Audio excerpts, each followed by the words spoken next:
KS Prasad గారు, ఆంధ్రప్రదేశ్లో మారుమూల ప్రాంతాల్లో కరెంటు లేని ఏరియాల్లో పవన్ కళ్యాణ్ గారు ఇప్పుడు కరెంటు ఇప్పిస్తున్న పరిస్థితి, వీధి దీపాలు ఏర్పాటు చేస్తున్న పరిస్థితి. అంటే జనసేన వాళ్ళు ఏ ఎజెండాతో వెళ్ళారో ఆ ఎజెండాకి రీచ్ అవుతున్నారా వాళ్ళు? సార్ మీరు అన్నీ ఆరంభ సౌరత్వాలు పట్టుకొని ఇవాళ ఆయనేమో మిలిటరీ ప్యాంటును టీషర్ట్ వేసుకుని వెళ్ళగానే అన్నీ అయిపోయినట్టుగా మనం మాడితే కుదరవు సార్. ఆ తపేల ఛానల్కే చెల్లింది. మిగిలాంటి ట్రూ జర్నలిస్టులు వాస్తవాలు చెప్పండి, చెప్పించండి మాతో. జరుగుతుంది కదా, పవన్ కళ్యాణ్ జయిస్తున్నాడు కదా పవర్. నేను చెప్తుంది అదే సార్. ఇది మనకి సెంట్రల్ గవర్నమెంట్ ఎలక్షన్స్లో రూరల్ విద్యుదీకరణ అన్నది ఒక కాన్సెప్ట్ ఉంది. దాంట్లో ఇది ఎప్పుడు ఎలకేట్ అయిందో ఒకసారి చెప్పండి ప్రజలకి. చెప్పి ఏం తీసుకొచ్చారా, వాళ్ళు తీసుకొచ్చారా? ఇనిషియేటివ్ లేదంటారా?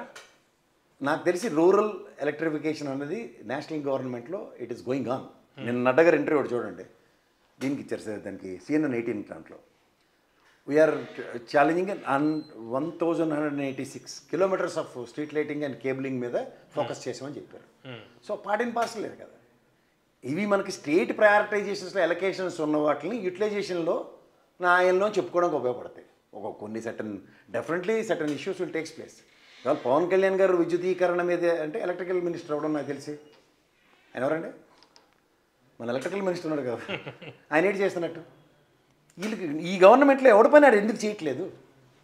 ఇఫ్ హీ క్లైమ్స్ ఏది ఎలక్ట్రికల్ మినిస్టర్ నా ఆయనలో నేను ట్రైబల్ ఏరియాస్కి ఇంత ఇది ఇచ్చాను, మారుమూల ప్రాంతాలకి ఇవి ఇచ్చానని తెలుగుదేశం గవర్నమెంట్ క్లెయిమ్ చేసుకుంటుంది అనుకోండి. ఎక్కడెట్ తుంటి కొడితే పొలరాయలు జనసేన ఏంటి, అటవీ శాఖ మంత్రి ఏంటి వెళ్ళి దాన్ని క్లెయిమ్ చేయడం ఏంటి నాకు అర్థం కావట్లేదు.